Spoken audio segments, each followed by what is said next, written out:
Իրաքի և Սիրիայի իսլամական պետության ահաբեկիչները Դեյր ez-Զորում պայթեցրել են Հայոց ցեղասպանության զոհերի հիշատակին կառուցված սրբոց նահատակած հայկական եկեղեցին։ Այս մասին հաղորդում է Սիրիայի պետական ՍԱՆԱ լրատվական գործակալությունը, նշելով, որ ահաբեկիչներն ականապատել են եկեղեցին, հեռակառավարվող սարքի միջոցով պայթյուն կազմակերպել, ինչի արդյունքում եկեղեցին հիմնովին ավերվել է։ Դեպքը տեղի է ունեցել 3, թե ինչ վիճակում է այժմ Հայոց Եղեռնի նահատակների մասունքներն անփոփոխ սրբոց նահատակած եկեղեցին, հայտնի չէ, չկան ոչ տեսագրություններ, ոչ լուսանկարներ։ Ենթադրվում է, որ պայթյունի հեղինակները հանդես կգան հայտարարությամբ, ինչպես որ անում են սովորաբար, Ազատության հետ զրույցում ասաց լիբանանյան ազդակորաթերթի Դամասկոսի թղթակից Նորա Արիսյանը։ Արդեն այդ շրջանը գտնվի ոչ կառավարական ուժերու հսկողության տակ։ Եթե ներսից կգար, երևի պետք է իրենք հայտարարությամբ հանդես գան, որովհետև իրենք ունին այս սովորությունը,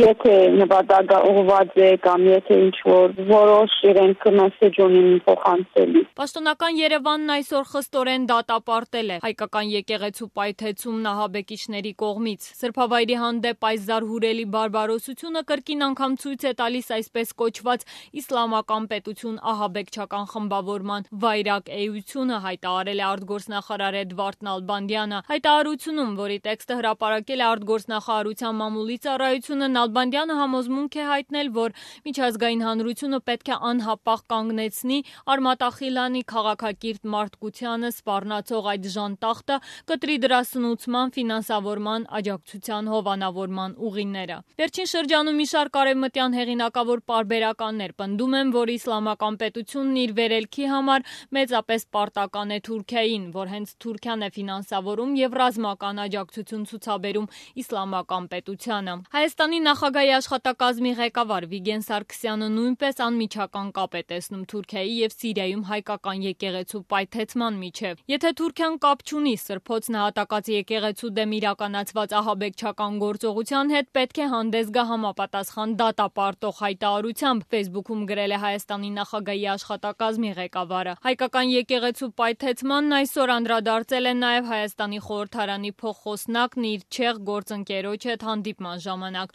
Պրահայում գտնվող Էդուարդ Շարմազանովը Միլուշե Հորոսկայի հետ զրույցում եկեղեցու պայթյունը որակել է որպես մշակութային ցեղասպանության վառ դրսևորում եւ ոչ միայն հայկական, այլև համաքրիստոնեական հոգեվոր արժեքների ոչնչացում։ Սրբոց նահատակած մատուռը կառուցվել է Դերզորի նախկին Սուրբ Հռիփսիմե եկեղեցու եւ ազգային վարժարանի տեղում։ Եկեղեցին Սիրիայի եւ հարևան երկրների հայերի համար տարիներ շարունակ ուխտատեղի էր դարձել, ուր այցեր էր կազմակերպում Մեծի տան Կիլիկիո կաթողիկոսությունը։ 2010 թվականին սրբոց նահատակած եկեղեցի էր այցելել նաև նախագահ Սերժ Սարգսյանը, ուր ելույթ ունենալով հույս էր հայտնել, որ եկեղեցու մասունքները դեռ մարդկային արդարության ականատեսն են լինելու։ Այս ելույթից 2 տարի անց 2012 թվականին օդուժի ռմբակոծության հետևանքով եկեղեցին վնասներ էր կրել։ Դեռ այն ժամանակ սիրիական ընդդիմադիր խմբավորումներից մեկը համացանցում այդ մասին տեսանյութ էր տեղադրել, որում երևում է ռմբակոծված եկեղեցու պատերը։ Նշենք նաև, որ Դերզորում մինչ ռազմական գործողությունները ըստ ոչ պաշտոնական տվյալների մի քանի տասնյակ հայ ընտանիք էր բնակվում։